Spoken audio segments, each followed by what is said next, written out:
Olá, amigos, sejam bem-vindos a mais um vídeo do meu canal. Eu sou o Lucas Knaip. Vamos falar sobre a IndyCar Series, vamos falar sobre as 500 milhas de Indianápolis. Tivemos a classificação para mais uma edição, né? Agora eu vou perder até a conta, né? Eu imagino que essa é a edição 111 das 500 milhas, né? Se foi a centésima em 2015, ou a 112, né? Tipo, agora é difícil de lembrar, né? Muita edição, né? A centésima foi em 2016, né? Quando o Alexander Rossi ganhou, né? Mas a verdade é que, assim, as 500 milhas ela é uma corrida muito aguardada, etc. Ano passado foi uma corrida bem aquém, né? Tipo, não foi disputada como a gente gostaria.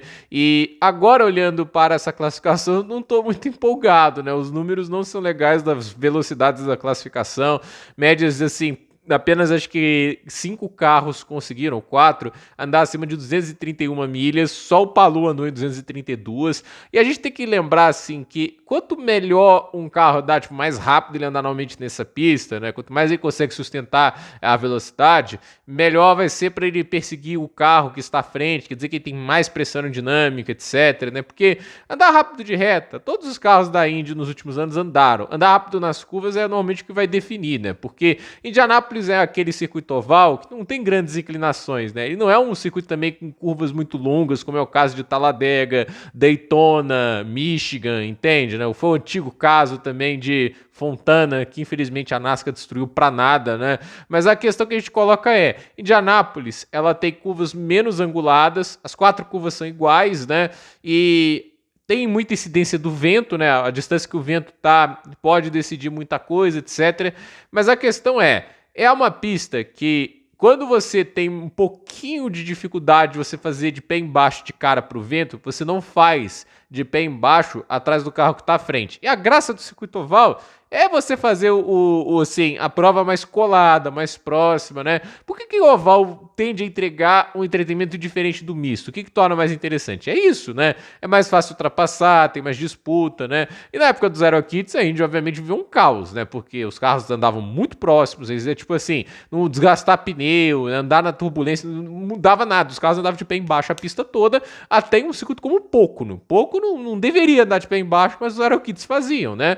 Desde então, até por causa de alguns acidentes, né, eles estão querendo evitar os carros andarem muito próximos. Mas Indianápolis, né, não é um circuito que você é tão perigoso, né, porque não é um circuito que você consegue andar lado a lado a volta toda, igual acontecia em Fontana, até mesmo no Texas. Então, eu acho que a Indy ela devia se preocupar em ter mais asa. E assim, 2024 foi uma corrida muito boa, aquela vitória do Neil Gardner, que ele passa o Pato Ward na última volta, na penúltima curva, na curva 3, né? Foi uma corrida muito boa, mas foi antes da introdução dos motores híbridos. E eu fico assim chocado. Eu nunca vi uma introdução de motor híbrido tão inútil quanto esse da Indy.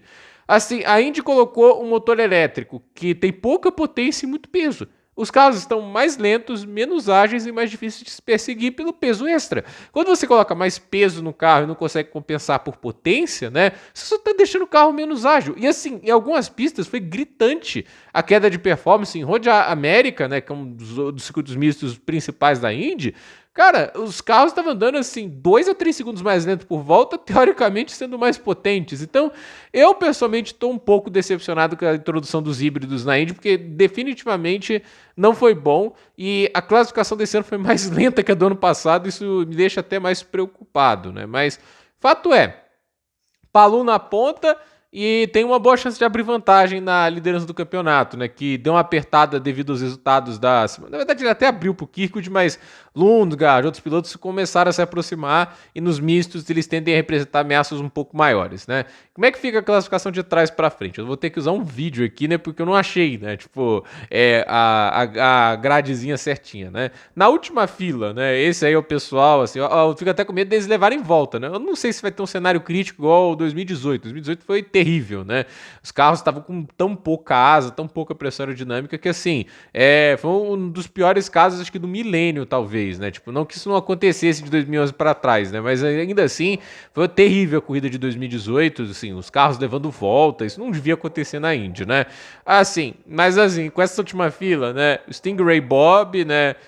Não, Stingray Rob, que é talvez um dos piores pilotos da Indy atualmente, né? Jacob Abel e o Dennis Hogger, né? O Hogger, primeira vez andando de 500, é mais complicado, né? Agora, né, tipo, a estreia do Hogger, né, ele arrebentou na categoria de base da Indy, mas aí que a gente vê que a categoria de base da Indy não é grande coisa. A Indy em si é bem mais dura, né? E o Roger, que parecia ser um piloto muito forte para entrar na Indy e andar bem, vamos lembrar, um campeão mundial da Fórmula 3, tá apanhando do grid da Indy. E eu falo assim, não tenho surpresa nenhuma com isso, né? O grid da Indy é forte, não acho que vai ter vida fácil lá não, né? O Chilton achou que ia passear na Indy, não passeou nada, né? Aí a gente tem na penúltima fila, né? O Graham Rahal, que teve algumas corridas boas, inclusive foi pódio no misto, né? Ele andou bem nas 500 milhas, se não me engano foi em 2019, quando o Sato ganhou pela segunda vez, e tava na briga pela vitória, né? Mas o Rahal tá aí, né? Tipo, vai largar em 30º, né? Jack Harvey e o Mick Schumacher, né? Mick Schumacher largando na 28ª posição. Não é a perspectiva de corrida muito boa, mas nem sempre o carro de classificação é ruim. Vamos lembrar que o Hélio Castro Neves em 2017, né? E olha que ele teve problema e perdeu uma peça do carro, né? No aerofólio traseiro. Ele largou em 21º e no final da corrida ele quase ganhou, né? Tipo, chegou em segundo, né? Então, classificação de 500, dependendo de como tá, assim, a facilidade para você ultrapassar, né? Tipo, na época de 2017 era o kit, era muito fácil, mas assim, dependendo, assim, classificação não importa tanto. Mas vamos lá. Se a gente voltar um pouquinho aqui, deixa eu ver.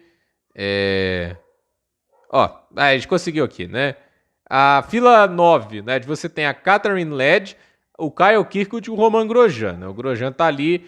Aí, olha essa fila 8, temos um piloto da Penske, o Joseph Newgarden, bicampeão das 500 milhas, né? O Ryan Hunter-Reay, que já ganhou em 2014 em cima do Hélio, né? Essa machuca a gente, né? O Nivaldo Prieto estava narrando na época, a primeira Indy 500 sem o Luciano do Vale.